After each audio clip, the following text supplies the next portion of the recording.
వర్షం మనందరికీ ఆనందాన్ని ఇచ్చే ప్రకృతి వరం. కానీ ఇస్లాం వర్షాన్ని కేవలం ఒక సహజ ప్రక్రియ మాత్రమే చూడదు. అది అల్లా యొక్క గొప్ప కరుణ, అనుగ్రహం మరియు ఆయన శక్తికి ఒక స్పష్టమైన నిదర్శనంగా బోధిస్తుంది.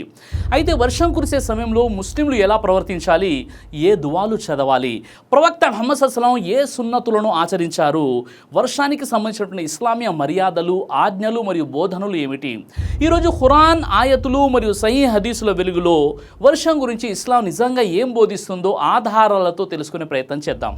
ఈ ప్రపంచంలో మనిషి జీవించడానికి అవసరమైన అత్యంత గొప్ప అనుగ్రహాల్లో నీరు ఒకటి. నీరు లేకుండా మనిషి జీవించలేడు. పంటలు పండవు, జంతువులు జీవించలేవు, చెట్లు మొక్కలు పెరగవు. అందుకే అల్లాహ్ తాలా వర్షాన్ని తన గొప్ప కరుణకు, అపారమైన దయకు నిదర్శనంగా ఖురాన్లో ఎన్నో చోట్ల ప్రస్తావించాడు. అల్లాహ్ తాలా ఆకాశం నుండి వర్షాన్ని కురిపించి దాని ద్వారా ఎండిపోయిన భూమికి మళ్ళీ ప్రాణం పోస్తాడు. ఎండిపోయిన నేల పచ్చదనంతో కలకలలాడుతుంది. చెట్లు, పంటలు, పండ్లు, పూలు వికసిస్తాయి. ఈ దృశ్యం ప్రతి సంవత్సరం మన కళ్ళ ముందే జరుగుతుంది. అయినప్పటికీ చాలామంది ఈ అనుగ్రహం వెనుక ఉన్న అల్లాహ్ శక్తిని గుర్తించరు. అల్లాహ్ ఖురాన్లో ఇలా ప్రకటించాడు. సూరే అల్ ముమినూన్ సూర నంబర్ 23 ఆయత నంబర్ 18, మేము ఆకాశం నుండి నిర్ణీత పరిమాణంలో నీటిని కురిపించాము, దానిని భూమిలో నిల్వ చేశాము, మేము కోరితే దానిని తొలగించగల శక్తి కూడా మాకే ఉంది. ఈ ఆయత్ మనకు ఒక గొప్ప విషయాన్ని గుర్తు చేస్తుంది. ఈరోజు మనం తాగుతున్న నీరు, ఉపయోగిస్తున్న నీరు, పంటలకు ఉపయోగపడుతున్న నీరు, ఇవన్నీ అల్లాహ్ ప్రసాదించిన వరాలు. ఒకవేళ అల్లాహ్ కోరితే ఈ నీటిని పూర్తిగా లేకుండా చేయగలడు. కాబట్టి వర్షాన్ని ఒక సహజ ప్రక్రియగా మాత్రమే కాకుండా అల్లాహ్ యొక్క అపారమైన కరుణగా చూడాలి. వర్షం కురిసే ప్రతి చినుకు మనకు అల్లాహ్ దయను గుర్తు చేస్తుంది. అందుకే ఒక ముస్లిం వర్షాన్ని చూసినప్పుడు కేవలం వాతావరణ మార్పుగా చూడకూడదు, అది అల్లాహ్ కరుణ అని గుర్తించి ఆయనకు కృతజ్ఞతలు తెలపాలి. ఎందుకంటే వర్షం వల్లే భూమి జీవిస్తుంది, మనిషి జీవిస్తాడు, సమాజం జీవిస్తుంది.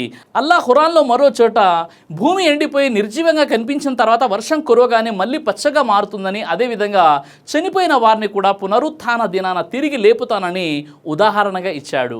అంటే వర్షం కేవలం జీవాధారణ మాత్రమే కాదు, అల్లాహ్ యొక్క అపార శక్తికి కూడా ఒక గొప్ప నిదర్శనం. ఇంకా అల్లాహ్ ఖురాన్లో సూరా అల్ బఖరా సూర నంబర్ 2 ఆయత నంబర్ 22లో ఇలా ప్రకటించాడు. ఆకాశాన్ని మీకు పైకప్పుగా, భూమిని మీకు పరుపుగా చేసి ఆకాశం నుండి వర్షాన్ని కురిపించి దాని ద్వారా మీ జీవనాధారంగా పండ్లు, ఫలాలను ఉత్పత్తి చేసిన వాడు అల్లాహే. ఈ ఆయత్ ద్వారా మనకు అర్థమవుతుంది, మనం తినే ప్రతి పండు, ప్రతి ధాన్యం, ప్రతి పంట వెనక అల్లాహ్ కురిపించిన వర్షం ఉంది. అందువల్ల ప్రతి ముద్ద ఆహారంగా తినేటప్పుడు కూడా అల్లాహ్ యొక్క ఈ అనుగ్రహాన్ని గుర్తు చేసుకోవాలి. అయితే వర్షం కురిసే సమయంలో దైవ ప్రవక్త ముహమ్మద్ సల్లల్లాహు అలైహి వసల్లం ఎలా ప్రవర్తించేవారు, ఆయన మనకు ఏం సున్నతులను బోధించారు, ఇప్పుడు వాటిని తెలుసుకునే ప్రయత్నం చేద్దాం. దైవ ప్రవక్త ముహమ్మద్ సల్లల్లాహు అలైహి వసల్లం వారు వర్షాన్ని అల్లాహ్ యొక్క కరుణగా భావించేవారు. వర్షం ప్రారంభమైనప్పుడు దాన్ని నిర్లక్ష్యం చేయకుండా అల్లాహ్ను స్మరించేవారు. ఎందుకంటే వర్షం కేవలం నీరు మాత్రమే కాదు, అది అల్లాహ్ తాలా తన దాసులపై కురిపించే రెహ్మత్, అంటే కరుణ. అందుకే వర్షం కురుస్తున్నప్పుడు అల్లాహ్ను ఎక్కువగా స్మరించడం, ఆయనకు కృతజ్ఞతలు చెప్పడం ఒక ముస్లిం యొక్క లక్షణం. ఒకసారి వర్షం కురుస్తున్న సమయంలో దైవ ప్రవక్త ముహమ్మద్ సల్లల్లాహు అలైహి వసల్లం తన వస్త్రంలోని కొంత భాగాన్ని తొలగించి వర్షపు నీరు తన శరీరంపై పడేలా చేశారు. సహబాలు దాని కారణాన్ని అడిగినప్పుడు ప్రవక్త వారు ఇలా చెప్పారు, ఇది ఇప్పుడే తన ప్రభు వద్ద నుండి వచ్చినది. సహీ ముస్లిం హదీస్ నంబర్ 898. ఈ హదీస్ ద్వారా వర్షం అల్లాహ్ నుండి వచ్చిన ఒక పవిత్రమైన అనుగ్రహాన్ని మనకు తెలుస్తుంది. అందుకే వర్షాన్ని గౌరవంగా స్వీకరించడం సున్నత్. వర్షం కురిసే సమయం దువాలు అంగీకరించబడే సమయాల్లో ఒకటిగా కూడా హదీసులో పేర్కొనబడింది. అందువల్ల వర్షం పడుతున్నప్పుడు ప్రపంచ విషయాల్లో మాత్రమే మునిగిపోకుండా ఆ విలువైన సమయాన్ని దువాలతో గడపాలి. మన కోసం, మన కుటుంబం కోసం, సమాజం కోసం, మొత్తం ఉమ్మత్ కోసం అల్లాహ్ను ప్రార్థించాలి. దైవ ప్రవక్త ముహమ్మద్ సల్లల్లాహు అలైహి వసల్లం వర్షం కురుస్తున్నప్పుడు ఒక అందమైన దువాను కూడా మనకు నేర్పించారు. అల్లాహుమ్మా సయ్యిబన్ నాఫియా. దువా యొక్క అర్థం ఏంటంటే, ఓ అల్లాహ్, ఈ వర్షాన్ని మాకు ప్రయోజనకరమైన వర్షంగా చేయి. సహీ అల్ బుఖారీ హదీస్ నంబర్ 1032. ఈ చిన్న దువాలోనే ఒక గొప్ప అర్థం ఉంది. ఎందుకంటే ప్రతి వర్షం ప్రయోజనకరంగా ఉండదు. కొన్నిసార్లు అధిక వర్షాలు వరదలకు, నష్టాలకు కారణమవుతాయి. అందుకే మనకు మేలు చేసే వర్షాన్ని ప్రసాదించమని అల్లాహ్ను ప్రార్థించాలి. ఒకవేళ వర్షం అతిగా కురిసి ప్రజలకు ఇబ్బందులు కలిగించే పరిస్థితులు ఏర్పడినట్లయితే దైవ ప్రవక్త మరో దువాను కూడా నేర్పించారు. అల్లాహుమ్మా హవాలైనా వలా అలైనా, అల్లాహుమ్మా అలల్ అకామి వజ్బిరాతి వబుతూనిల్ అల్దియాతి వమనా బితి షజర్. దువా యొక్క అర్థం ఏంటంటే, ఓ అల్లాహ్, ఈ వర్షాన్ని మా మీద కాకుండా చుట్టుప్రక్కల ప్రాంతాలపై, కొండలపై, లోయలపై, చెట్లు పెరిగే ప్రాంతాలపై కురిపించు. సహీ అల్ బుఖారీ హదీస్ నంబర్ 1014.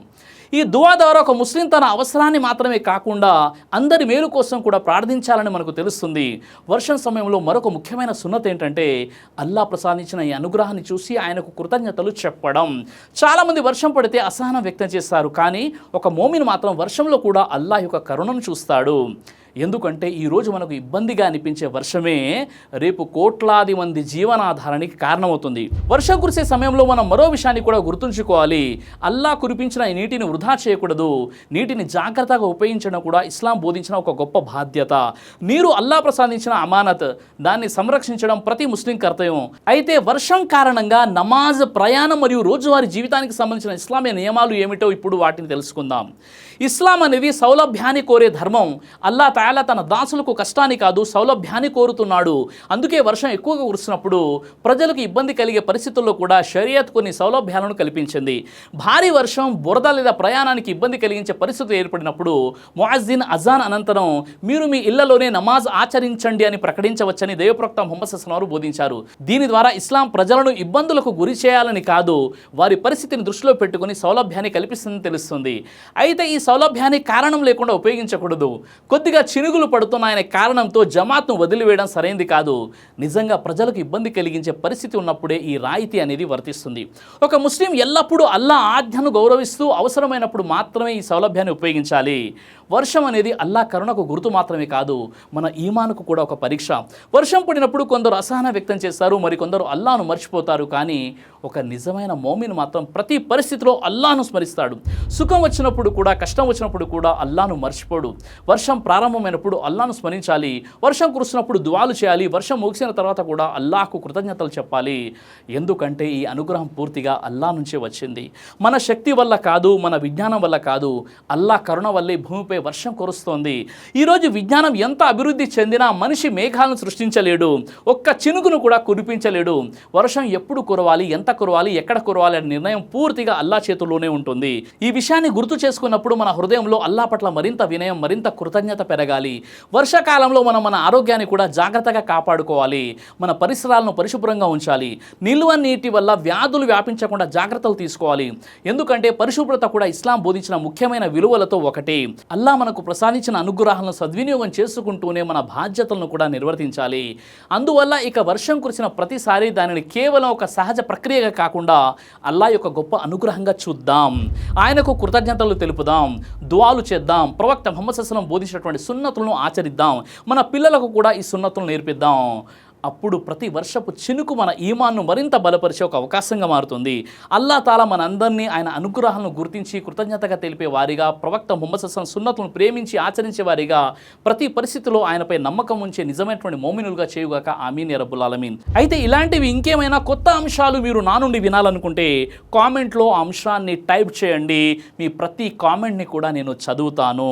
అల్లాహ్ సుబ్హానహు వ తఆలా మీకు, నాకు, మనందరికీ కూడా ఖురాన్ మరియు సహీహ్ హదీస్ వెలుగులో జీవితం గడిపే సద్బుద్ధిని ప్రసాదించుగాక. ఆమీన్ యా రబ్బుల్ ఆలమీన్. దైవ ప్రవక్త ముహమ్మద్ సల్లల్లాహు అలైహి వసల్లం వారు తెలియజేశారు, కడుపుకు సంబంధించిన అన్ని రకాల వ్యాధులకు అద్భుతమైన ఔషధం తలిబిన. ఇది దైవ ప్రవక్త వారి సున్నత్. మంచి ఆహారం, ఇమ్యూనిటీ బూస్టర్, ఇందులో షిఫా ఉంది. ఇది మంచి ఔషధంగా కూడా పనిచేస్తుంది.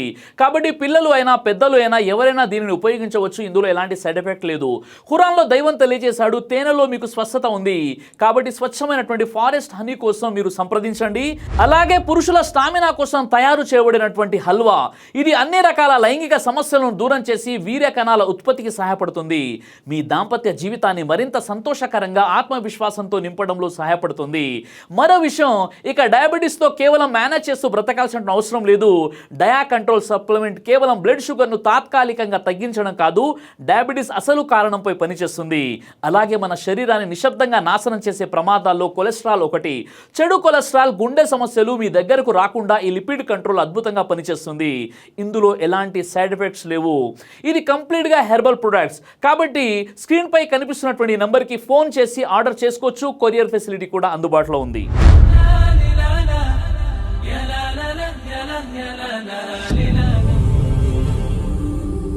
బ్రదర్ సిరాజ్ అని యూట్యూబ్ ఛానల్ని మీరు సబ్స్క్రైబ్ చేసినట్లయితే ఇన్షాల్లా దైవచిత్తం అయితే మీకు వీడియోస్ వస్తుంటాయి. అదేవిధంగా బ్రదర్ సిరాజ్ అనేటటువంటి ఫేస్బుక్ని కూడా లైక్ చేయడం వల్ల మీకు వీడియోస్ వస్తుంటాయి.